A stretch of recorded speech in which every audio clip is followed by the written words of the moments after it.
I might have chosen that last slide on purpose. Man, what a year, right? Unbelievable. I watched, I put that video together, and as I watch it, it makes me tired. Richard, no wonder you had a heart attack. We wore you out. So I'm going to let y'all introduce yourselves to the congregation here in a minute and introduce the rest of your family. You got to see each of these couples during the Christmas season as they helped us with the Advent wreath.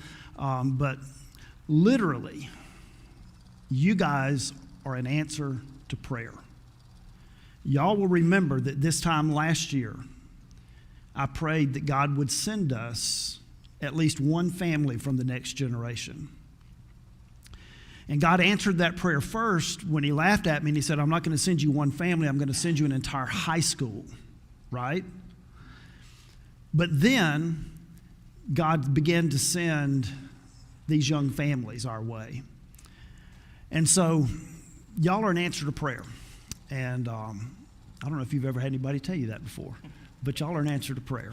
So Emily, start with you. If you would just introduce yourself to the congregation. She might look like me a little bit too. So I'm Emily Paul Dunn. That's my dad. My daddy's Rob. I used to use that as an excuse to run around. But Brooks, my husband Brooks, you can wave.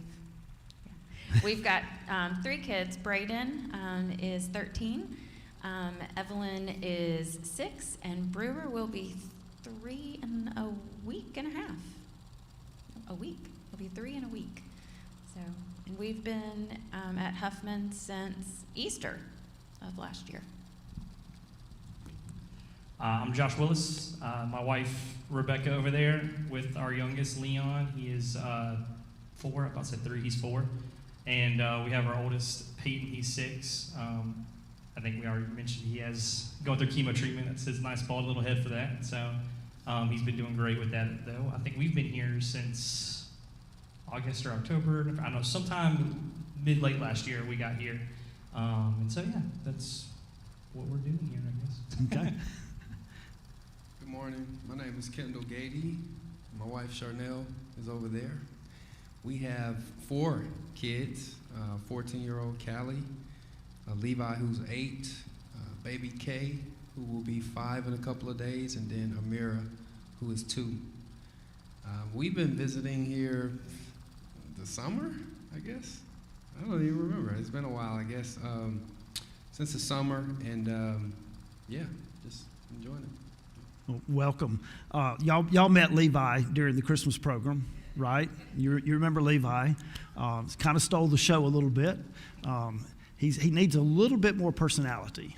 This is kind of what I'm thinking. Y'all are going, oh no, please, no more personality, right? So answer me this question. Y'all can go in any order, doesn't matter. What brought you? What initiated your even coming to check out what was going on at Huffman? I guess I can go first since I went last. You know, some of it, I guess, is sort of random, but then the more it turns out, is maybe not as random as I thought. But we recently moved to Birmingham, well, back in April.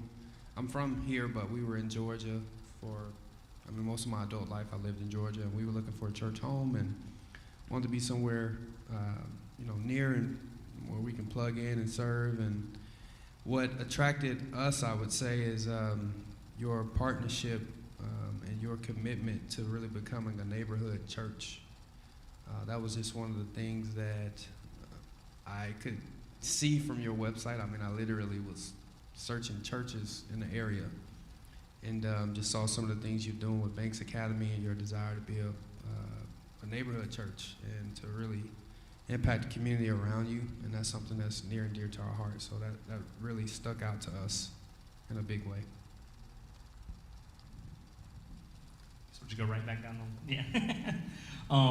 For me, I heard about Huffman, actually. I was when I first came to Christ, Brother Bill and Caleb were both at the church I came to Christ at, and eventually worked with them at, and so that's how I heard about Huffman over here. What kind of got us from just hearing about it and connected was the exact same thing: the partnerships, the neighborhood aspect, the community, and I think probably the biggest thing that keeps happening that is just more testament personally for me and my family is you've said it, Brother Bill has said it. Every time I talk about what y'all are doing here, like there's no blueprint, there's nothing going on. I think that goes down to a more of the heart of what you guys are doing, where you're as a church, you're not looking around going, okay, what's this church doing, what's that church doing? You're actually stopping and going, okay, God, what do you have for us? What do you want us to do? And He's the one providing everything that's going on next. And so for me, just going to a church that is kingdom-minded and truly means it. Looking around, just going, okay, God, what do you have next? There's no other example, nothing else going on. Just what do you have for Huffman? And we're going to go do that. And in that, we're going to do it all for you and you alone. And so that's probably that's the biggest thing that's got us connected in here.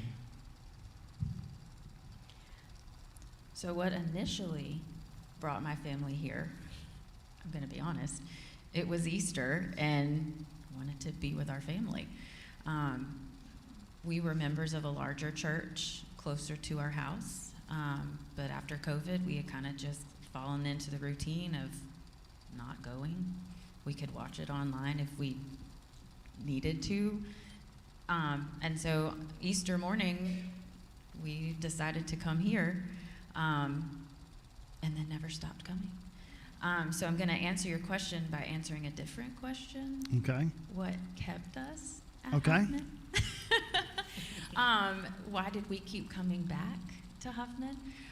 Because for a while, for several weeks, I would say it was a struggle, but I was constantly thinking, am I doing the right thing by taking my kids from a church where there was a huge children's ministry and all these opportunities within the church for our family to come here where at the time it was just our kids and a few of the other fellowship church kids.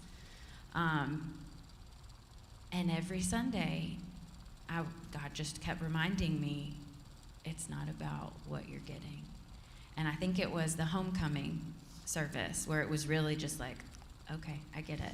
This church is not self-serving. It is outward looking. And so what you're doing with the ministry partners and how you love the community has really, I just kept wanting to come back.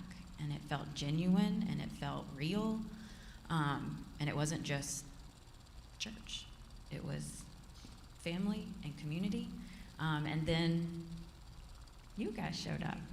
And so, yeah. Thank y'all. Thank you for being willing to do this. Thank you for being here. As they go back to their seats, would y'all give them a round of applause? Give God a round of applause.